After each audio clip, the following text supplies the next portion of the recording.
সড়কে খানাখন্দে চলাচলে ভোগান্তির বিষয় জানাতে রাজধানীর মুগদায় আছেন রিপোর্টার আলতাফ হোসাইন এবং চট্টগ্রাম নগরীর সিআরবি এলাকায় আছেন পার্থ প্রতিম বিশ্বাস। সরাসরি প্রথমে যাচ্ছি পার্থর কাছে।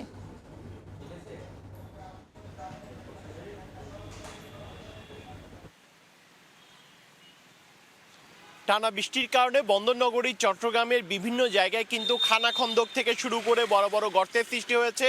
গত কয়েক মাস ধরে যে বর্ষণ, সেই বর্ষণের প্রভাবে চট্টগ্রামের বিভিন্ন জায়গায় আমরা দেখছি বড় বড় গর্তের কারণে যারা রাস্তায় চলাচল করে তাদের যেমন ভোগান্তিতে পড়তে হচ্ছে, তেমনি রাস্তায় যারা গাড়ি নিয়ে বের হচ্ছেন, বিভিন্ন কাজের উদ্দেশ্যে যাচ্ছেন, তাদেরকেও কিন্তু চরম ভোগান্তিতে পড়তে হচ্ছে।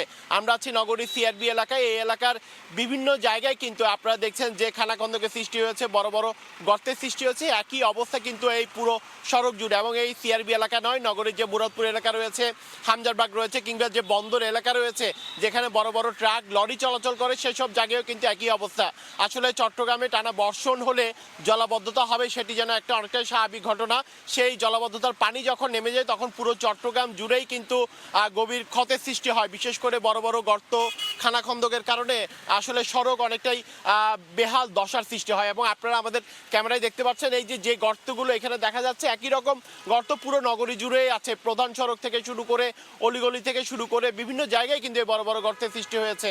এবং আমরা সিটি কর্পোরেশনের সাথে কথা বলেছিলাম, তারা আমাদেরকে জানিয়েছিল যে 800 মিটারের বেশি সড়ক কিন্তু এবারের যে বর্ষণ কিংবা জলাবদ্ধতা সব কিছু মিলিয়ে আসলে বিশাল অঙ্কের কিন্তু এই তাদের যে ক্ষতি হয়েছে, এবং সেই ক্ষতি পোষাতে কিন্তু 90 কোটি টাকারও বেশি, 80 থেকে 90 কোটি টাকা কিন্তু লাগবে। এবং আমরা দেখছি বিভিন্ন সময় কিন্তু সিটি কর্পোরেশনের পক্ষ থেকে কাজ করা হচ্ছে, তবে সাধারণ মানুষজন অনেকটাই অভিযোগ করে বলেছেন যে ব্যাপক পরিসরে আসলে সিটি কর্পোরেশনের কাজের করার কথা ছিল সেইভাবে কিন্তু কাজ করছে না। কারণ দীর্ঘদিন থেকেই কিন্তু সাধারণ মানুষজন অভিযোগ করে বলছেন প্রায় 2 থেকে 3 মাস ধরে নগরীর যে বিভিন্ন সড়কগুলো রয়েছে, প্রধান সড়ক থেকে অলিগলি কিন্তু একেবারেই কিন্তু ভাঙাচোরা অবস্থায় রয়েছে, বড় বড় গর্তের সৃষ্টি হয়েছে।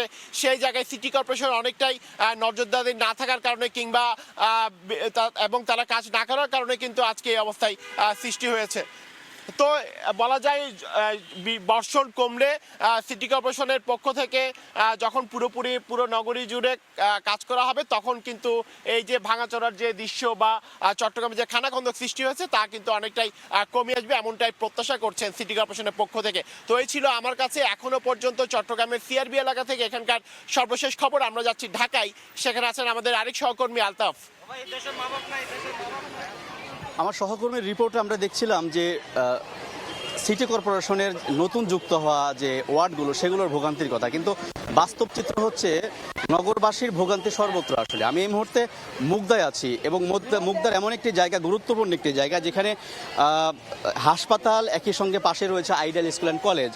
এই পাশে যে রাস্তাটি, এই রাস্তার অবস্থা যে বেহাল দশা, এটি আসলে 1-2 দিনে তৈরি হয়নি। এটি মূলত বিগত 1.5 বছর ধরে কিন্তু এই পরিস্থিতি, এবং খানাখন্দকে ভরা এই রাস্তাটি অল্পতেই যখন অল্প বৃষ্টি হলে, সামান্য বৃষ্টি হলেই কিন্তু রাস্তাটি একদমই জলবদ্ধতার সৃষ্টি হয়। এবং এই যে অবস্থা চলছে বিগত, বিশেষ করে পানির যে পানিবন্দী অবস্থা বা জলবদ্ধতা, এই অবস্থা চলছে মূলত 6 মাস ধরে, তারা বলছেন। এলাকাবাসীর সঙ্গে কথা বলেছি আমরা, এবং দুর্ভোগ যে